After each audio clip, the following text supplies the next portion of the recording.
feeling like I'm Akademiks. Can't ride no mentions. Okay. Here's I'll respond to the Cardi B thing. I think you guys took me out of context. I don't know if she was responding to me.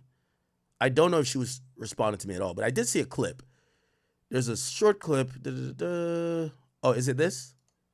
I crashed out the other day. It was just truly a disagreement, and not only was it truly a disagreement, it was also a middleman saying stuff. And it's like, when like somebody is like in the middle saying something, words get translated wrong.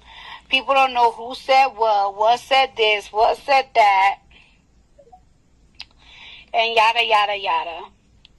But I want to clear up some shit, because I don't know why bitches and motherfuckers, I feel like sometimes people just go on Twitter and just be like, oh my God, let me just go on this topic. They don't know what, where, and what say something.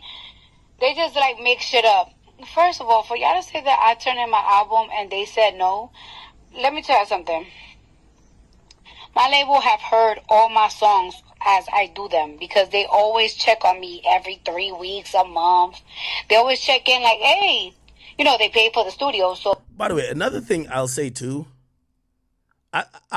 we could say a lot of things about Cardi, and I think this is why I've ever got a relationship with her. She's never struck me as a liar.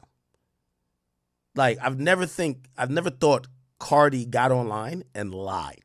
Like, there's certain people who they flat out lie, and then some people who twist the truth up.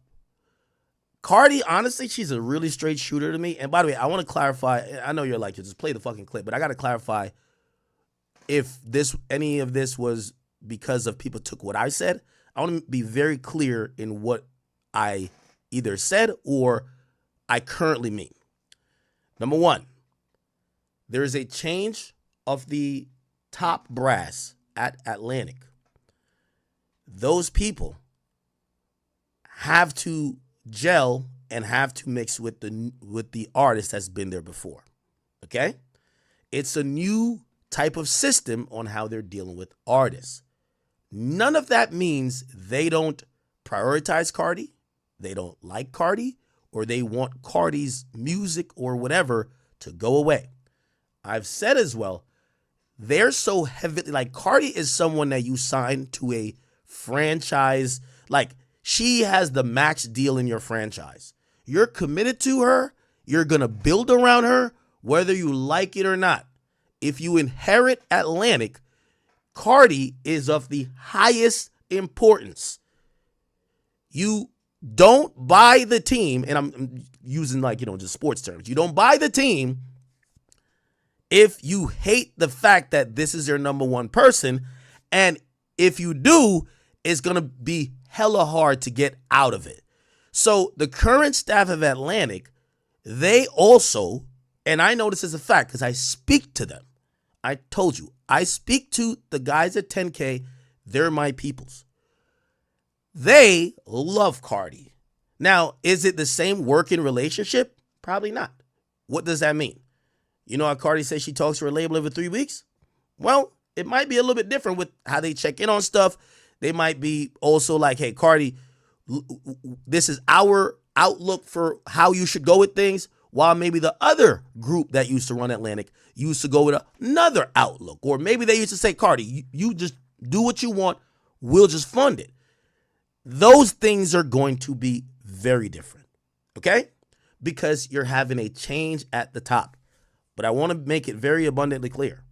Cardi B is still of the highest priority, but I do think, this is my personal thought now, that because Cardi hasn't dropped in a while, I think they are trying to make sure whatever happens with this upcoming release is going to be so good and executed perfectly.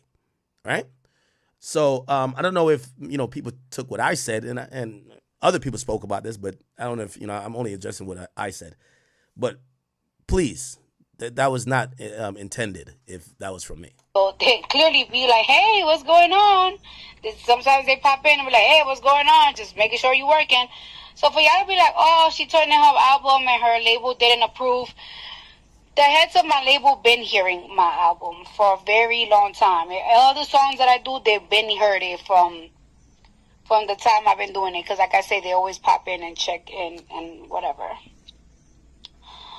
Second, like, I'm going to just give you a very big example. Like, Outside, I like the song, but, like, I feel like there's other songs that I really, really, really, really, really love. Like, and that's... Okay, I'm not going to... You guys could go watch it. There's a full 10-minute version. She hops on Spaces a lot.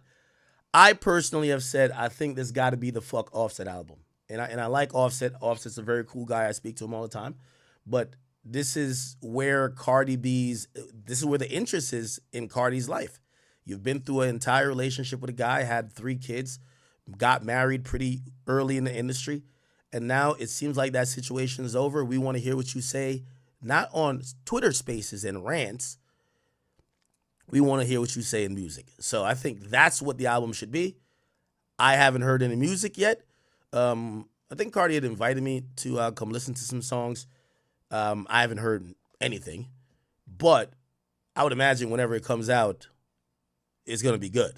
If you don't know, I think Cardi's one of the only artists that their first release, every song on that project has been certified by the RIAA as platinum, which is a huge deal, but also a lot to live up to. Again, Atlantic, new people up there, but they're pot committed to, if you know that poker term, they're pot committed to Cardi B. And Cardi got to learn them a little bit. They got to learn Cardi. That's what it is. 10K TJ, think of it at 5. It says, we got to get Discord popping again, but we need more chat queens and some more chat queens to Discord. Okay, this man just trying to get some ass. It's like, yo, bro, we got to get Discord popping. We need